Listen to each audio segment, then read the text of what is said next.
Benjamin Lubzinski présente une lecture hypnotique et au dodo. Apprête-toi à vivre une expérience magique à la croisée des chemins entre des textes magnifiques et l'hypnose qui leur donnera vie. Porté par le rêve, tu apprends à être serein et à bien dormir soir après soir. Avant de plonger dans ton monde intérieur, n'oublie pas de t'abonner à la chaîne et si tu aimes cette expérience, pense à la liker, la partager et à laisser un commentaire. Maintenant, place à l'hypnose. Installe-toi confortablement et laisse-toi porter par ces mêmes mots qui te feront entrer en transe de plus en plus profondément d'écoute en écoute. La vie de Jack London, l'auteur de L'Appel de la forêt, l'auteur également de Cro-Blanc, qui ressemble beaucoup à L'Appel de la forêt, mais un petit peu en inversé, l'auteur du Loup des mers, surtout de Martin Eden, qui est un pur chef-d'œuvre.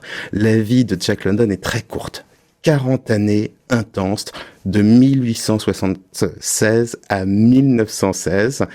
Il est né pauvre, il a été autodidacte, en cela qu'il avait une culture extraordinaire, mais qu'il ne devait qu'à lui et non pas à son équivalent du certificat d'études.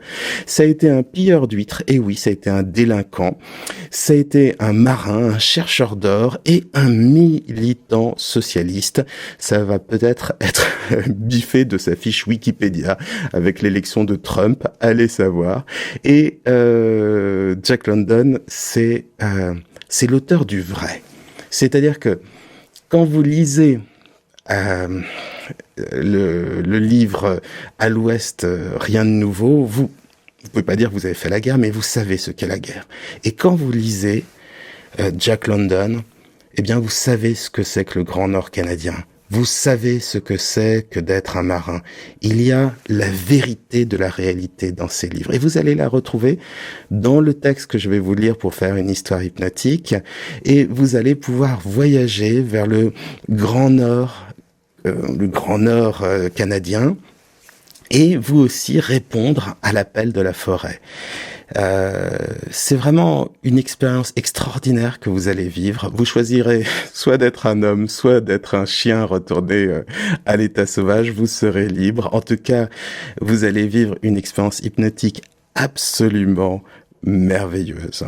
Alors, avant de se lancer dans la lecture hypnotique, je voudrais quand même remercier Jodou, Laurent Béguin, Émile Loachat, Chloé Bataillé, Chantal Leleu, qui ont décidé de soutenir mon podcast et ma chaîne. C'est très facile, on peut le faire depuis YouTube en appuyant sur rejoindre. Et puis, je voudrais lancer un appel un peu moins désespéré que la dernière fois où j'avais joint mes mains et supplié sans aucune honte ou sans aucun self-respect, comme on dit en anglais, pour vous demander des commentaires sur les applis de podcast. J'attends mon premier commentaire sur Apple Podcast ou sur Podcast Addict ou sur Spotify ou Amazon ou que sais-je encore. Soyez chic. Si ça vous fait du bien d'écouter Empathie, le podcast, et en particulier les histoires hypnotiques, eh bien, dites-le. Cela me fera très, très plaisir. Bon, sans autre forme de procès, on va se lancer dans l'hypnose. Et avant d'entrer complètement dans cette nouvelle histoire, je vais commencer tout d'abord à te tutoyer. Je le fais toujours dans les lectures hypnotiques. Parce que nous allons aller côte à côte sur les chemins de l'hypnose, sur les chemins de la pensée, dans les territoires les plus beaux et aujourd'hui les plus sauvages de la littérature.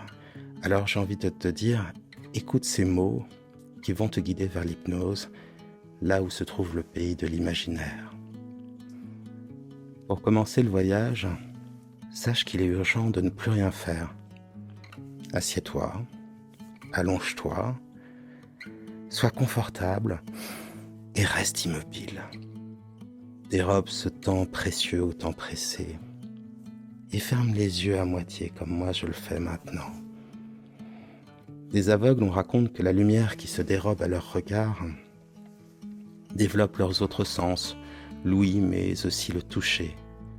Lorsqu'ainsi tes paupières restent mi-closes et que s'ébauche en toi une forme de recueillement, ce sont les premiers pas vers un état différent que tu peux peut-être déjà commencer à sentir.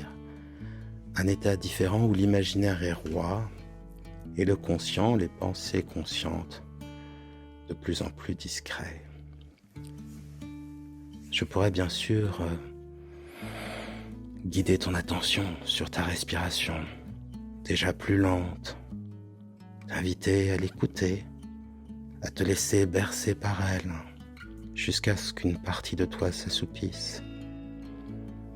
Une voix douce qui fredonne, des bras qui portent dans un balancement doux. Ils savent déjà tout de l'hypnose, ces jeunes parents qui entourent de tendresse leur nouvel amour. L'enfant s'endort, comme tu vas pouvoir t'endormir à tes pensées conscientes progressivement. L'enfant s'endort donc, l'oreille collée contre leur cœur. De la douceur, c'est tout ce qu'il faut. Celle de ma voix alors que tu dérives en toi-même, porté par les flots paisibles du confort engourdi qui fait son lit en toi. La douceur aussi du temps qui passe plus lentement, rythmé par le métronome. Tic-tac, tic-tac, le métronome régulier de ton souffle. Tu te fatiguerais vainement à vouloir lutter, mais en as-tu vraiment envie? Lutter contre qui? Pourquoi? Ce serait inutile, ce serait fatigant. Ne pressens-tu pas déjà à quel point tu vas pouvoir te sentir bien? Le corps est un peu plus lourd et l'esprit, comme en apesanteur, semble se mettre à flotter. C'est un état doux que celui de l'hypnose. Un état où tu entres de plus en plus, progressivement. Le corps est un peu plus lourd, donc l'esprit, comme en apesanteur, semble se mettre à flotter. C'est ainsi qu'on rêve le mieux. Car l'hypnose est une sorte de rêve. Et aujourd'hui, c'est le rêve de Jack London, c'est le rêve du Yukon, de la ruée vers l'or, du grand nord canadien que l'on va pouvoir faire. Le rêve que Charlie Chaplin a si bien filmé. Le rêve fou, le rêve merveilleux, l'aventure. Comme tous les jours, ton corps se sera fatigué à marcher, ta volonté à combattre et ton espoir à chercher le bonheur. Va, accepte le refuge qui t'est offert. Tu n'as même pas à demander asile face aux difficultés de la vie. Ici, en ton fort intérieur, ton inconscient crée pour toi l'espace protégé de ton repos.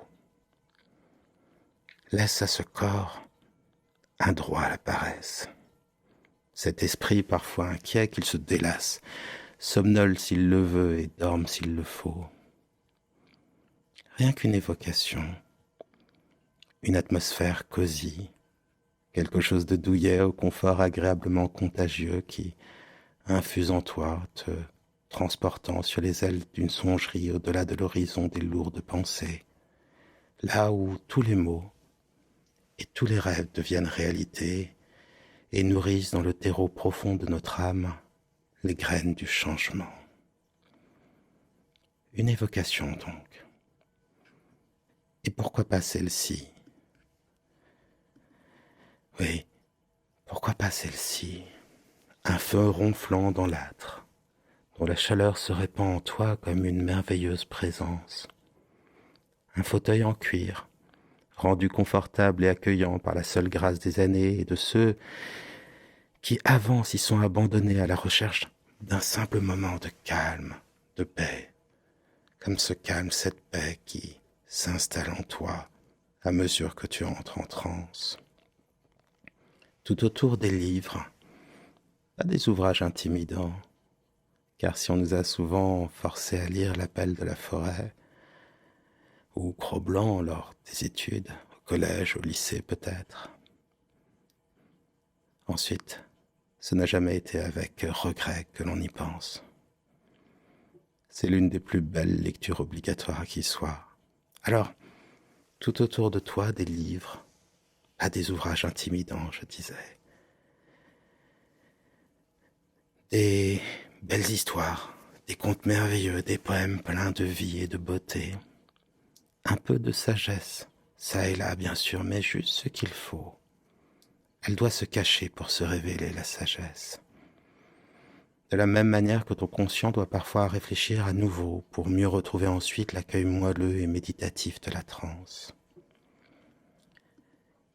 Imagine ce fauteuil qui t'accueille, ces bras qui littéralement t'entourent, cette sorte de flottement que l'on ressent quand tout le corps est inerte et dérive jusqu'à l'indolence. Qu'il est facile de rêver quand la chaleur du foyer t'entoure, un cocon de calme, une quiétude qui t'invite à lâcher prise et à fermer les yeux. Le feu ronronne comme un chat. Ces deux-là vont bien ensemble. Et peut-être ton inconscient souhaite-t-il l'ajouter comme un rehaut à la félicité de cette scène.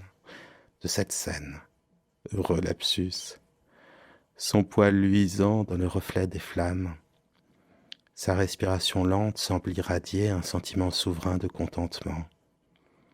Ce n'est pas un crime de savoir profiter de la vie, d'avoir droit aussi à la nonchalance, au dilettantisme, au plaisir simplement.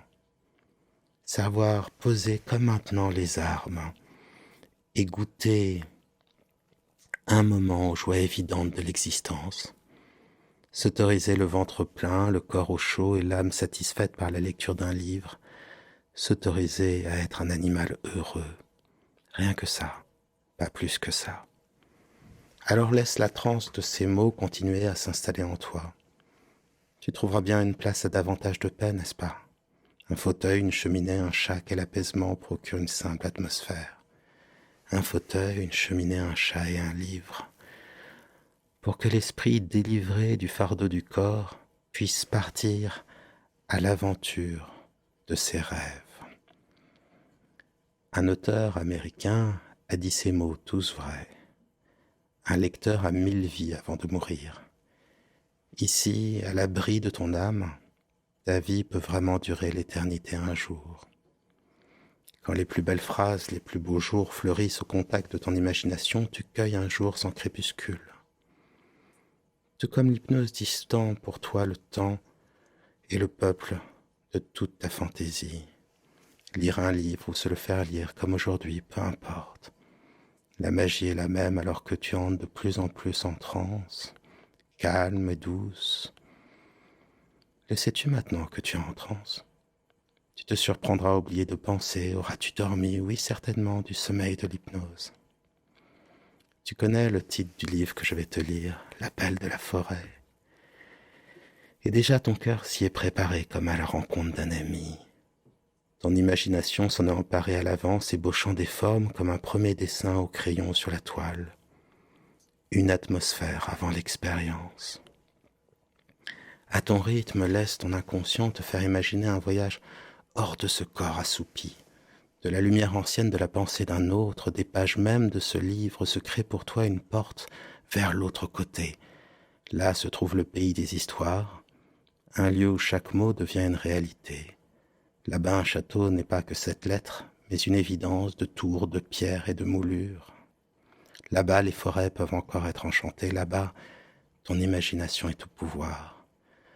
Comme l'est ton inconscient de plus en plus à mesure que tu entres de plus en plus en transe. Alors, franchis la porte, veux-tu. Les sons, les sensations, les images vont se préciser et t'amener toujours plus loin dans l'hypnose. Plus tu plongeras en transe et plus ton rêve deviendra puissant, présent, vivant, jusqu'au sommeil de la nuit qui t'apportera encore d'autres rêves. L'histoire est sans fin parce que ton imagination l'est, et à chaque fois que tu franchiras lui, commencera un nouveau il était une fois. À chaque nouvelle écoute de cette histoire hypnotique, une nouvelle histoire donc. Un nouveau vécu, une nouvelle expérience, de nouveaux changements. Bercé par le flux et le reflux de ta respiration, laisse-toi porter par ces mots magiques et vis ce livre. Et ce livre est L'appel de la forêt de Jack London. Le dernier chapitre, l'appel résonne. John Thornton, ayant grâce à Buck gagné $600 en 5 minutes, se trouva en mesure de payer certaines dettes gênantes et de réaliser un projet depuis longtemps caressé avec ses camarades. Il s'agissait d'un voyage dans l'Est, à la recherche d'une mine fabuleuse dont le souvenir remontait aux origines mêmes de l'histoire du pays. Alors, comme toujours, avec les grands auteurs, il suffit d'une phrase pour être transporté. Buck, c'est le nom de ce chien qui va redécouvrir ce qu'est l'état sauvage, l'appel de la forêt. Et Buck, c'est son dernier maître, enfin un gentil maître, plus respectueux que les précédents qui l'ont, j'allais dire, martyrisé, ou en tout cas lui ont fait vivre de telles difficultés qu'il a appris à se dépasser lui-même. Car Jack London croit, vraiment comme un croyant, à la sélection naturelle. Et cette histoire, l'appel de la forêt, en est une fable, une illustration, un moyen de montrer l'évolution que tout à chacun peut percevoir dans sa propre vie en se battant contre l'adversité. En fait de victoire, rien ne nous plaît plus que les batailles, dit Pascal. Alors, j'aimerais que dans un premier temps, ton inconscient te fasse imaginer le grand Nord canadien. Oh, tu connais les ingrédients. Il faut des montagnes aux sommets blancs enneigés, de belles forêts, des forêts de résineux, d'autres forêts aux couleurs fabuleuses. Et il faut un air frais, merveilleux, portant en lui toutes les odeurs de la nature, d'une vie sauvage. Il faut des rivières aussi, et des lacs. Et surtout, il faut un pays vierge encore de la trace des hommes. Et l'endroit où tu vas aller, l'endroit qui se forme déjà autour de toi, certainement, c'est le Yukon. Cet endroit fabuleux où l'on pouvait trouver de l'or. La ruée vers l'or de Chaplin, j'en parlais tout à l'heure, c'est là. C'est là-bas peut-être que tu vas vivre une vie d'orpailleur, de chercheur d'or, ou bien même te transformer en chien sauvage et partir à la découverte de cet endroit. En fonction de ta manière de penser, ce seront peut-être les images qui vont se préciser en premier, les couleurs du Grand Nord canadien, couleurs du ciel, des montagnes, des rivières, les reflets à la surface de l'eau.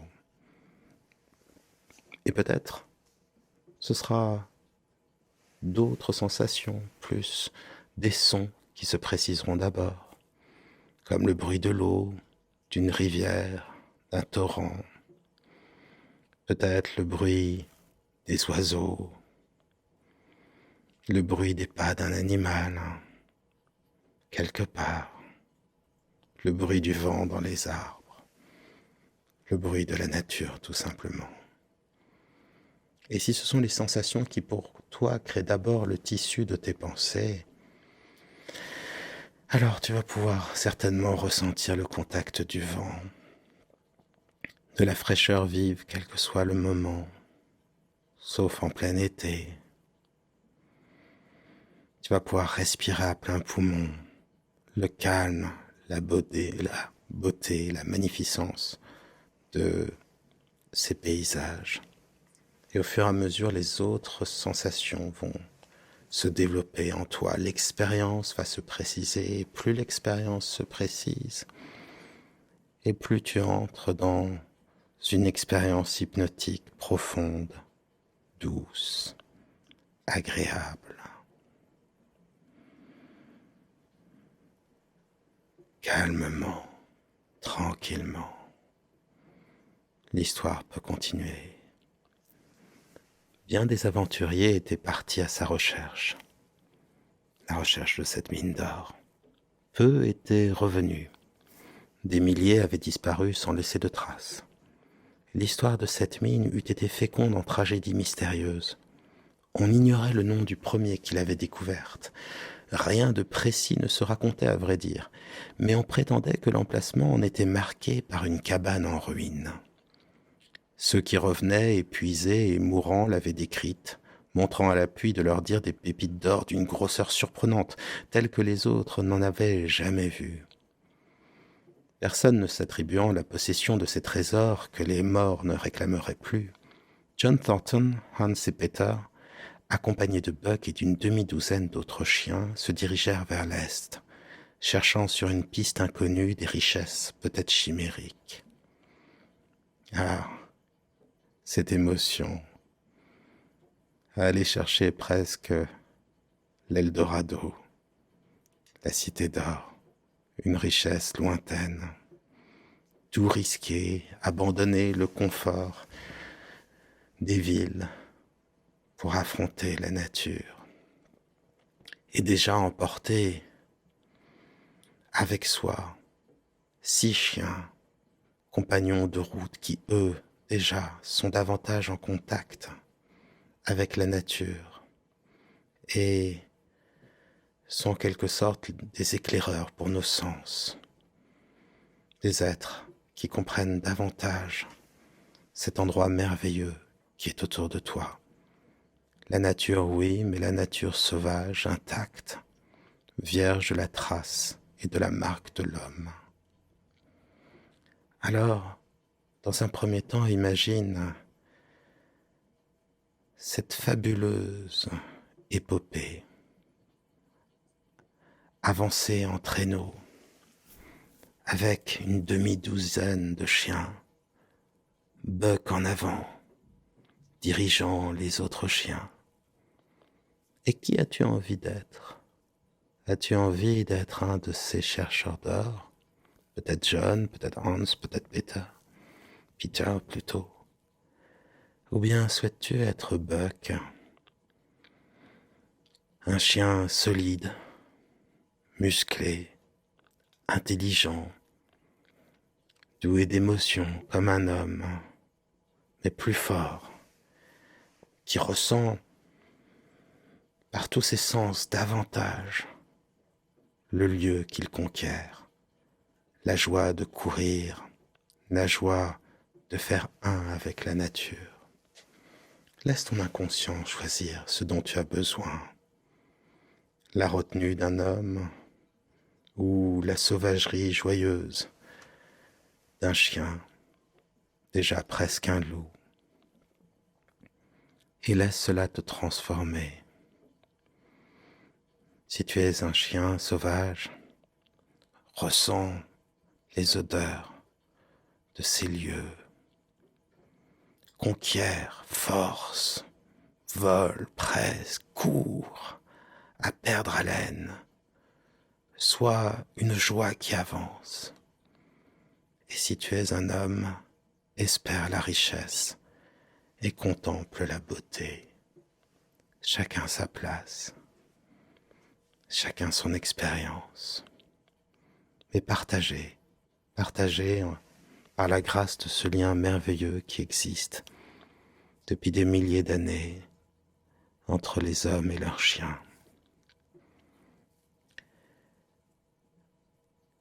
Ayant remonté en traîneau pendant 70 milles le Yukon glacé, ils tournèrent dans la rivière Stewart, passèrent le Mayo et le McQuestion, et continuant leur route jusqu'à la source de Stewart, ils gravirent des pics qui semblaient l'épine dorsale même du continent. John Thornton, au cours de ses expéditions, comptait peu sur l'homme, mais beaucoup sur la nature, et ne redoutait aucune solitude.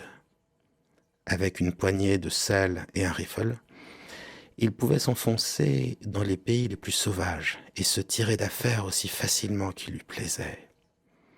N'étant jamais pressé par le temps, il chassait sa nourriture à l'instar des Indiens, tout en marchant. Si le gibier manquait, il poursuivait son chemin sans se troubler, sûr d'en retrouver tôt ou tard.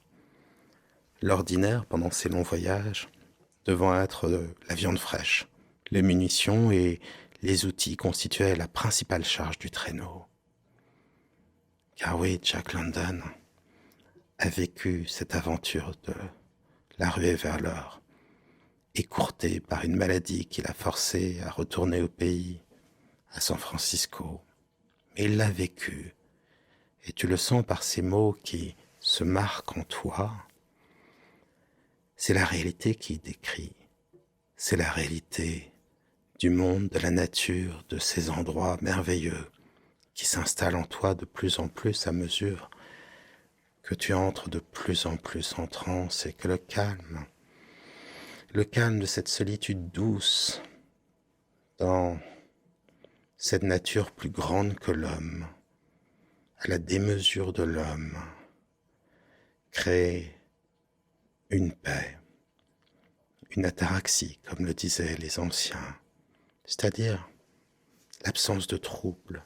Tu le sens, le calme vrai s'installe de plus en plus dans ton corps et ton esprit à mesure que tu voyages, comme ça, chien de traîneau ou porté par le traîneau, dans l'immensité blanche du Canada.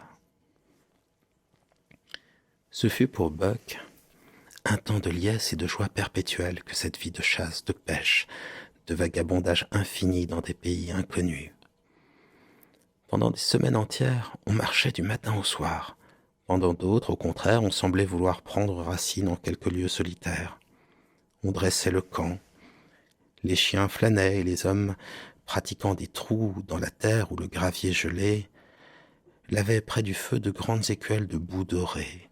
Tantôt, on avait faim.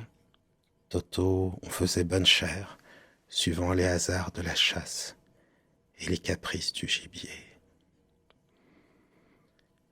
Il doit être là, quelque part, dans notre ADN, dans notre souvenir transmis par les contes. Il doit être là, le souvenir des hommes anciens, nomades, vivant de chasse, de pêche, un peu de cueillette. Et cette joie de vivre en faisant un avec la nature, de se battre aussi pour vivre. Cette joie qui nous rappelle que nous sommes des animaux et c'est très bien, n'a pas totalement disparu. Alors lorsque ce camp qui peut se créer autour de toi, devenant de plus en plus réel, les chiens tout autour qui flânent, les grandes écuelles de boue dorée que l'on lave, et oui, on en a besoin pour la recherche de l'or.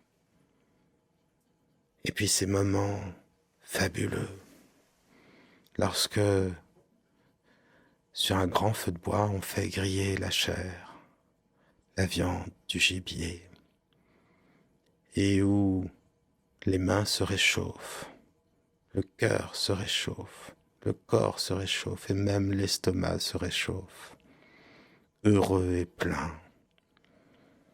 Et à ces moments, si toi tu es un chien sauvage, tu fais aussi bombance. Tu ronges les os, tu manges la bonne viande, tu te prélasses près du feu. Et à chaque moment, tes narines ressentent la nature entière autour de toi. Tu peux tout sentir. Tu peux sentir le gibier, un lapin au loin, un lièvre, un caribou peut-être, un ours, pourquoi pas, et l'odeur des plantes, et l'odeur de l'eau, et l'odeur de la nature en entier. Et si tu es homme, c'est ton regard qui embrasse le monde et qui s'en réjouit différemment, mais avec ce sentiment océanique et heureux que connaît ton corps de plus en plus, à mesure qu'il entre de plus en plus en transe, car, et cela est bien, là-bas, quelque part, sur un fauteuil ou un lit, le corps est calme, la respiration est lente, il se repose, et c'est parfait comme cela. L'été arriva. Alors, hommes et chiens traversèrent en radeau les lacs bleus des montagnes, remontèrent ou descendirent des rivières inconnues sur de frêles barques taillées dans les arbres des forêts environnantes. Les mois passaient tandis qu'ils erraient ainsi dans la vaste étendue dont nulle main n'avait tracé la carte pour les guider, mais que des pas humains avaient foulé jadis, si la tradition disait vrai. Laisse l'été s'installer sur ces territoires inconnus, sur cette terra incognita. Laisse la blancheur disparaître, que seul le haut des montagnes soit encore blanc, et que partout la vie soit là, la verdeur des arbres, mais aussi tous les animaux, et peut-être les esprits des lieux, ceux auxquels croient les peuples autochtones, indiens ou inuits, de quelque ethnie qu'ils viennent. Un lieu débordant de vie, d'esprit, de beauté, et un lieu qui n'est que surprise, car il n'a pas été enfermé dans une carte. Il n'a pas été réduit par la technologie, domestiqué, dompté, comme un chien qui aura appris à mendier pour sa pitance. Non. Là, et c'est merveilleux, que tu sois chien ou homme, tu es l'exception. Et face à cette nature gigantesque et inconnue, il y a finalement quelque chose de rassurant à se sentir si petit, à voir tant de beauté, à sentir quelque chose qui te dépasse, qui me dépasse.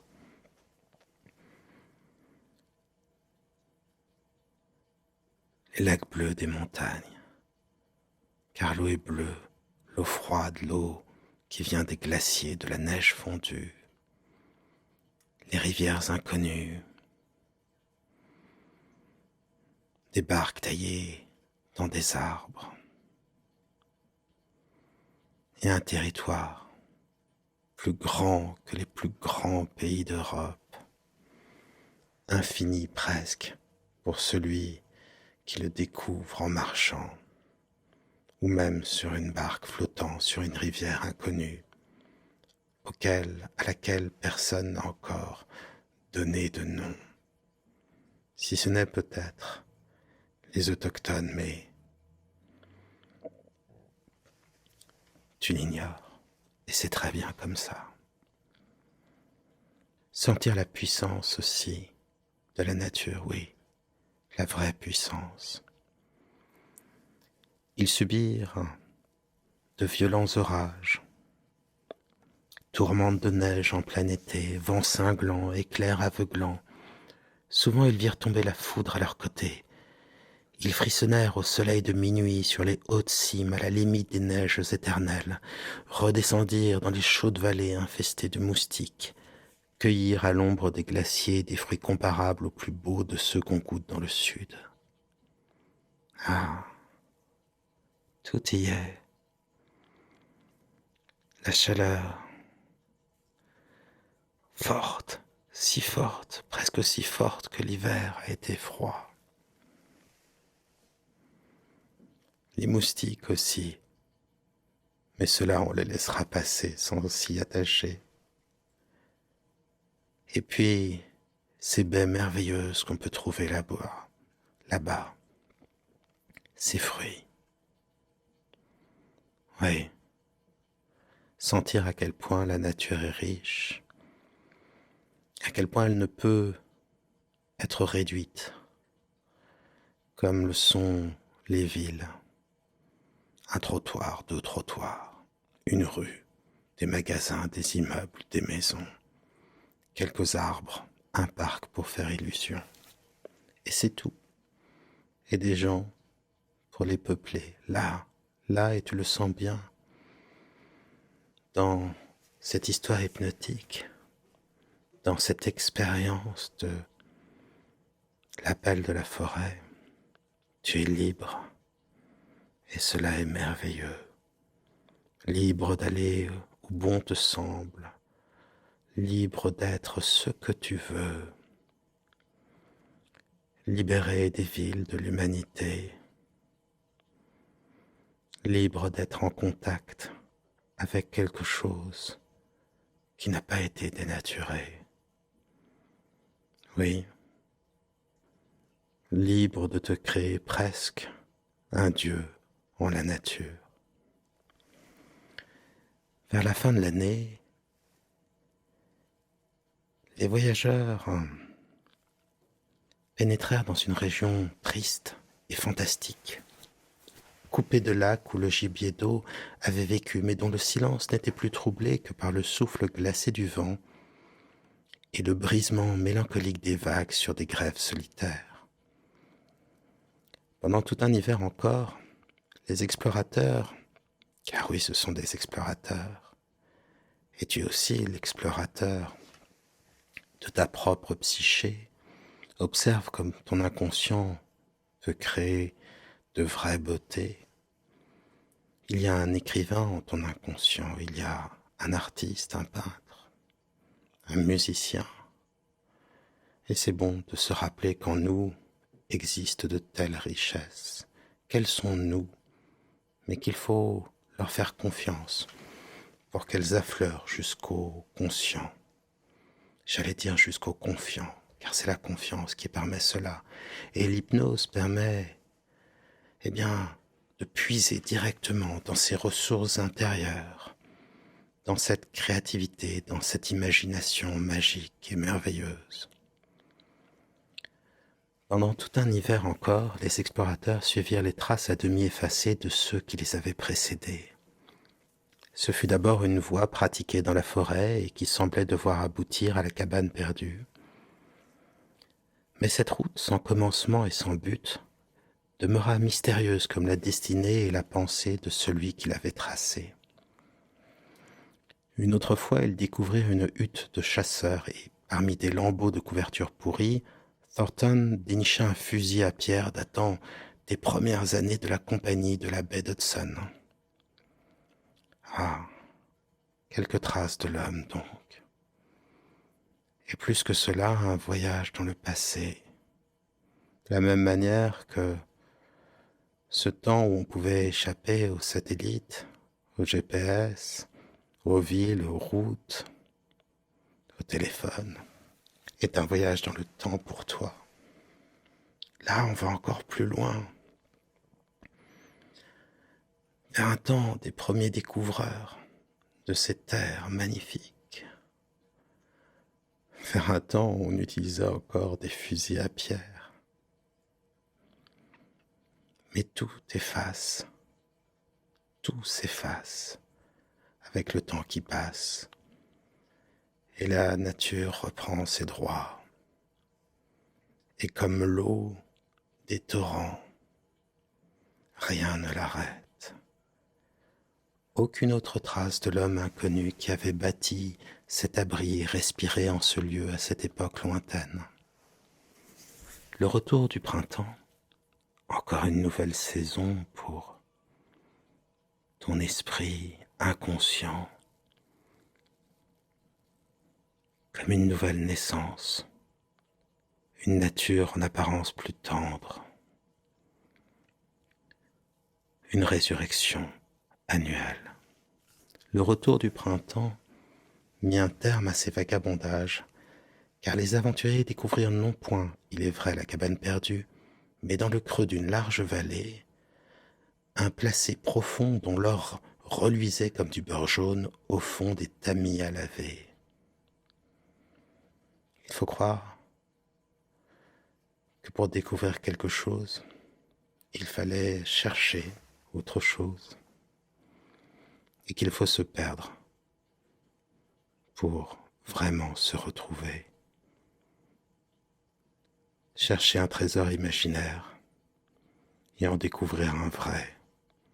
Parce que finalement, Le travail, le courage et le temps peuvent faire des miracles à celui qui a la constance de se donner un cap. Comme le dit Sénèque, celui qui ne sait pas où il va, il n'y a jamais de vent favorable. Mais peut-être peut-on dire que celui qui se fixe un cap, donc, trouvera à un moment ou un autre sa destination, s'il s'en donne les moyens, s'il se donne le temps et le courage, s'il sait aussi accueillir en lui les changements qui se mettent de plus en plus en place à mesure qu'avance cette hypnose, un calme que tu vas apprendre à développer, à faire vivre en toi, de plus en plus d'écoute en écoute de cette hypnose, mais aussi d'autres apprentissages, des choses que tu vas réaliser, une forme de sagesse qui te sera propre et que tu vas aussi conquérir comme ces aventuriers, comme ces découvreurs, de lecture en lecture. Et tu trouveras donc, dans cette hypnose comme dans toutes les hypnoses, tu découvriras même ce que tu ne cherchais pas. Mais sens comme le corps est calme, comme l'esprit est détendu, comme il est doux de se laisser porter. Et tu le sais, si à un moment tu veux sortir de transe, tu peux compter de 1 à 5, comme tu peux le faire maintenant pour en sortir extrêmement calme. Mais sinon, continue la lecture avec moi pour être encore plus calme, ou pour, si tu le souhaites à un moment ou à un autre, te laisser la joie d'oublier de veiller et t'endormir donc tout à fait.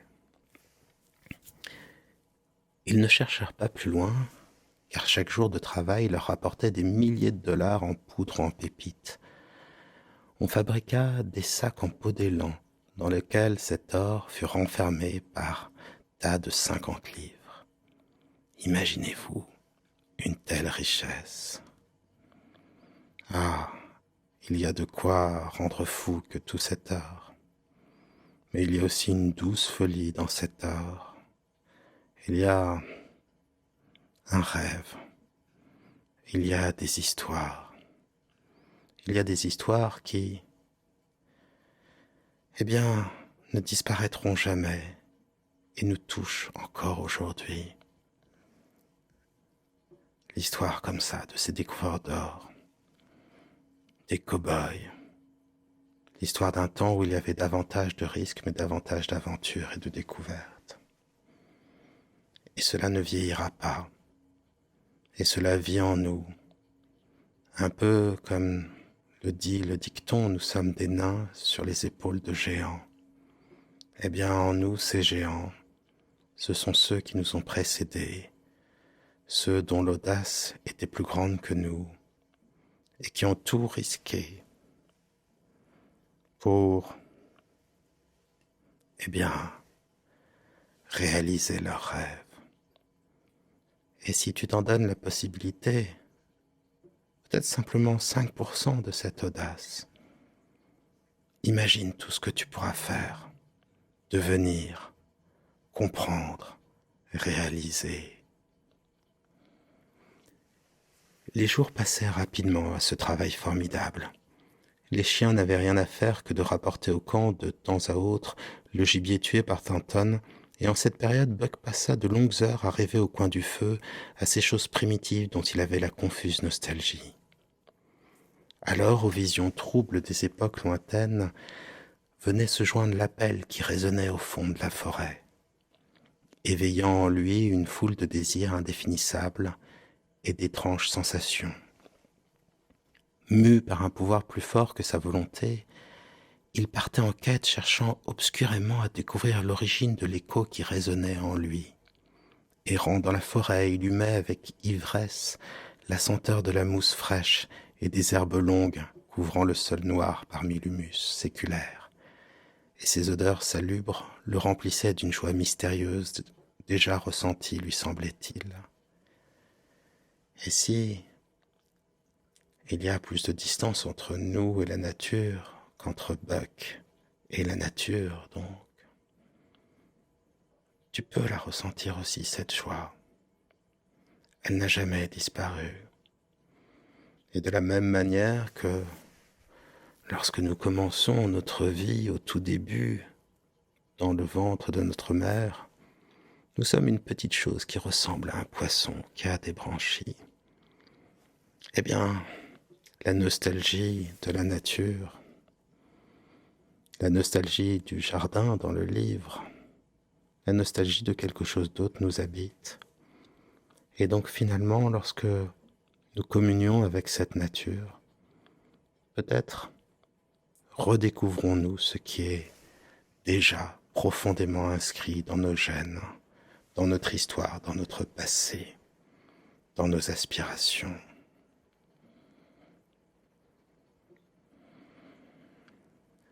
Alors, le souvenir de l'homme aux longs bras couverts de poils qu'il suivait jadis lui revenait plus vif. Il s'attendait presque à le trouver au détour du sentier marqué dans les taillis par le passage fréquent des bêtes sauvages, et il y quêtait plus ardemment. Parfois il demeurait des journées entières blotti derrière un tronc d'arbre, guettant patiemment avec une inlassable curiosité tout ce qui bougeait autour de lui. Le mouvement des multiples petites vies abritées par les grands arbres, insectes ou bestioles aux poils fauves. Puis il rentrait au camp et s'étendait de nouveau près du feu pour rêver. Mais soudain il levait la tête, dressait les oreilles, écoutait plein d'attention. Obéissant à l'appel entendu de lui seul, il bondissait sur ses pieds et filait droit devant soi pendant des heures, sous les voûtes fraîches de la forêt, au fond du lit desséché des torrents, dans les grands espaces découverts et fleuris. Mais par-dessus tout, il se plaisait à courir ainsi dans la pénombre odorante des nuits d'été, alors que la forêt murmure dans son sommeil et que ce qu'elle dit est clair comme une parole articulée. À cette heure plus profonde, plus mystérieuse, plus proche aussi, résonnait l'appel, la voix qui incessamment l'attirait du fond même de la nature. Et je suis certain que si tu laisses un peu de temps et une partie de ton attention, eh bien, se poser sur ces nuits d'été avec les voûtes fraîches de la forêt, les torrents, les grands espaces fleuris. Si tu laisses ton esprit, eh bien, désirer l'appel de la forêt, tu commenceras toi aussi à l'entendre. Une voix peut-être moins forte et moins distincte que pour Buck, mais bien quelque chose de profond, de mystérieux, qui te dit j'existe, tu m'appartiens, je suis toi. Et cette voix, si tu l'entends, tu connaîtras la joie. Et cette voix, c'est celle de la nature, que chacun, s'il en prend le temps, peut entendre, respirer et vivre. L'esprit est toujours plus calme et toujours plus en transe. Tu entres dans le sommeil de l'hypnose toujours davantage. Et le corps est détendu et l'esprit rêve davantage, alors que continue le texte. Une nuit, il fut réveillé tout à coup en sursaut, alerte, les yeux brillants, les narines frémissantes, le poil hérissé en vagues. L'appel se faisait entendre, et tout près cette fois. Jamais il ne l'avait distingué si clair et si net. Cela ressemblait au long hurlement du chien indigène. Et dans ce cri familier, il reconnut cette voix entendue jadis, qu'il cherchait depuis des semaines et des mois. Traversant, rapide et silencieux comme une ombre, le camp endormi, il s'élança sous bois, mais comme il se rapprochait de l'être qui l'appelait, il ralentit par degrés son allure et s'avança prudent et rusé. Et tout à coup, au cœur d'une clairière, il vit assis sur ses hanches et hurlant à la lune, un loup de forêt, long, gris et maigre. pour reprendre cette expression de l'auteur du résistant Vercors, pour reprendre le titre de son livre, nous sommes tous des animaux dénaturés, mais Buck moins que nous. Et face à ce loup, beau et sauvage comme la nature, hurlant à la lune, c'est l'appel de la forêt que tu entends, l'appel de la nature, l'appel du sauvage, avec un S majuscule, pour essayer de reproduire le titre original de ce livre. Bien que le chien n'eût fait aucun bruit, la bête l'éventa et cessa tout soudain son chant. Buck s'avança, la queue droite, les oreilles hautes, prêt à bondir. Pourtant, tout dans son allure marquait en même temps que la menace le désir de faire amitié.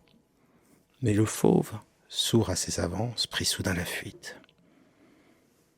Buck le suivit à grands bonds, plein d'un désir fou de l'atteindre. Longtemps ils coururent presque côte à côte. Enfin le loup s'engagea dans le lit desséché d'un torrent barré par un fouillis inextricable de branchages et de bois morts. Alors la bête sauvage, se trouvant acculée, fit volte-face par un mouvement familier à Joe et aux chiens indigènes aux abois, et grinçant des dents, claquant avec des bruits de mâchoires, elle attendit.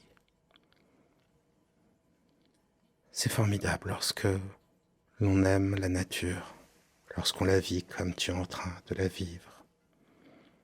Même sa violence peut sembler belle. Et cette description, loin de créer, une sorte, je ne sais pas, de perturbation, avec ses accents de sauvagerie, apporte à ton expérience la beauté, une beauté plus saisissante et plus belle encore. Elle donne à la nature le goût de la vérité.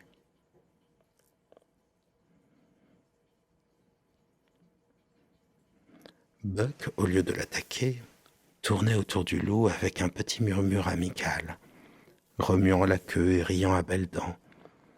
Mais le loup se méfiait, car sa tête arrivait à peine à l'épaule du chien, et il avait peur. Et tout à coup, d'un mouvement souple et furtif, il s'échappa et reprit sa course. Courons avec eux, voulez-vous. La poursuite recommença. Encore une fois, le loup faillit être pris, pour de nouveau s'échapper et recommencer à fuir. La bête était en mauvaise condition, sans quoi Buck n'aurait pu l'égaler à la course. Il courait presque côte à côte jusqu'au moment où le loup s'arrêtait, montrait les dents et recommençait à fuir de plus belle. Enfin, reconnaissant que Buck ne lui voulait pas de mal, la bête s'arrêta et laissa le chien lui flairer le museau. Sur quoi ils devinrent amis. Encore un lapsus. La tension était telle qu'elle se transforme tout d'un coup. On passe de l'état d'ennemi à l'état d'ami. Et le lien est fort, directement, et vrai aussi. C'est peut-être comme cela dans la nature. Sur quoi ils devinrent amis et se mirent à jouer ensemble, de cette façon nerveuse et timide qui semble démentir la férocité des bêtes sauvages. Quelques instants plus tard, le loup se remit en marche d'une allure aisée, indiquant un but définitif. Il fit comprendre à Buck qu'il devait l'accompagner, et côte à côte, ils se mirent à courir dans la pénombre. Et si tu le souhaites d'ailleurs, à n'importe quel moment, tu peux sortir de transe. Mais si tu continues plus loin, si tu ne comptes pas de 1 à 5, alors, bientôt, tu seras si proche du royaume de Morphée que tu t'y retrouveras sans même t'en rendre compte. Car le corps s'endort de plus en plus, et bientôt l'esprit, même l'esprit conscient, même l'esprit inconscient plutôt, le suivra. Ils suivirent le lit du torrent à travers la gorge aride qui lui donnait naissance, et sur le versant opposé de la cascade, ils atteignirent une contrée de plaines et de forêts étendues que traversaient de nombreux ruisseaux. Ils galopèrent des heures entières à travers ces espaces, tandis que le soleil s'élevait sur l'horizon. Buck était infiniment joyeux. Il se sentait répondre à l'appel.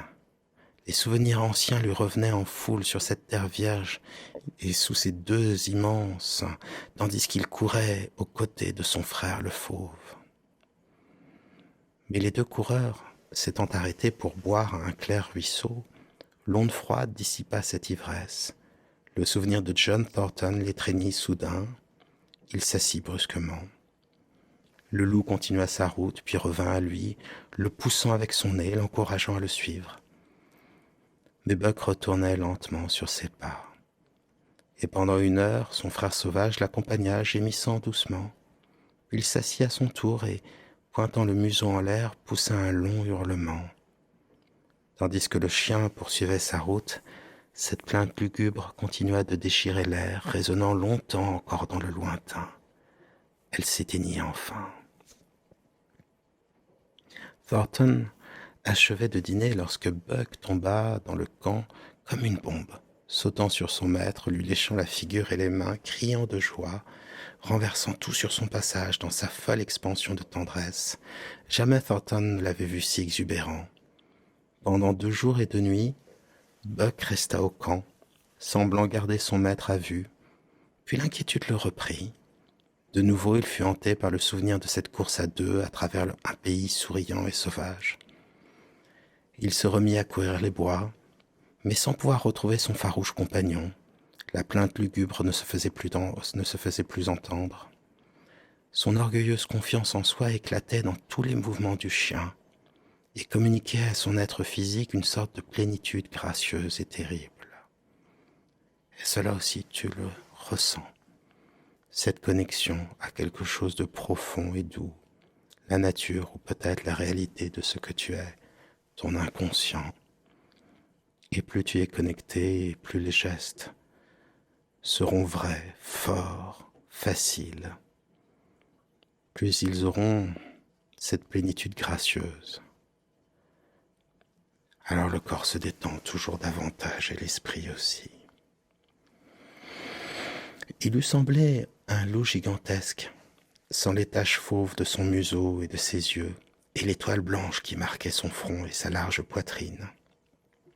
Par l'astuce, il tenait du loup, par la force et le courage de son père le chien géant, par la beauté et l'intelligence de sa mère la fine Collet, ces qualités jointes à une expérience acquise à la plus dure des écoles faisaient de lui une créature superbe et redoutable entre toutes.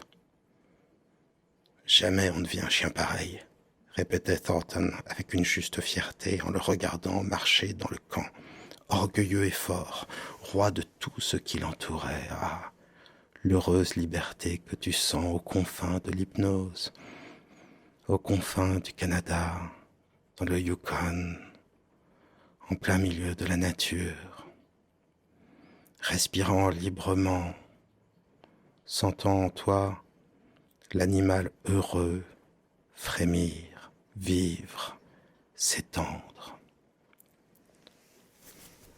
Nul ne soupçonnait la transformation qui s'opérait en lui aussitôt qu'il pénétrait dans la solitude de la forêt. Il ne marchait plus alors. Il devenait un animal sauvage, silencieux et léger, ombre à peine entrevue, glissant parmi d'autres ombres. Il savait tirer parti du moindre abri, se traîner sur le ventre comme un serpent et comme lui bondir et frapper. Il pouvait saisir la perdrix sur son nid, surprendre le lapin à son gîte et attraper au vol les petits écureuils agiles. Toutefois, il ne tuait pas par plaisir, mais seulement pour vivre et se nourrir du produit de sa chasse. Comme l'hiver approchait, les élans descendaient en grand nombre pour venir passer la saison rigoureuse dans les vallées basses et mieux abritées. Buck avait déjà réussi à prendre un jeune d'assez forte taille, mais il aspirait à s'emparer d'une proie plus digne de lui. Cette chance lui échut enfin dans un défilé solitaire. Et cette merveilleuse chasse, ce défi qui fera de lui un animal sauvage, je ne vais pas te la raconter, car il est temps pour toi de continuer cette flânerie, cette course folle dans la nature. Il est temps pour toi de laisser ma voix s'éteindre pour continuer le rêve jusqu'au sommeil. Chien ou homme, c'est dans la nature la plus vraie que tu vas avancer, te retrouver, te trouver toi-même, ici, loin de tout et proche de toi, devenir ce que tu es. Et pendant ce temps, le corps et l'esprit vont se détendre de plus en plus, jusqu'à s'endormir tout à fait. Et fort de la liberté construite par cette aventure, tu es à la fois l'acteur et le mouvement de ce monde, le créateur de ce monde autour de toi. Et tu vas le vivre ainsi. Répondre à l'appel de la forêt, répondre à l'appel de ton inconscient, jusqu'à la nuit.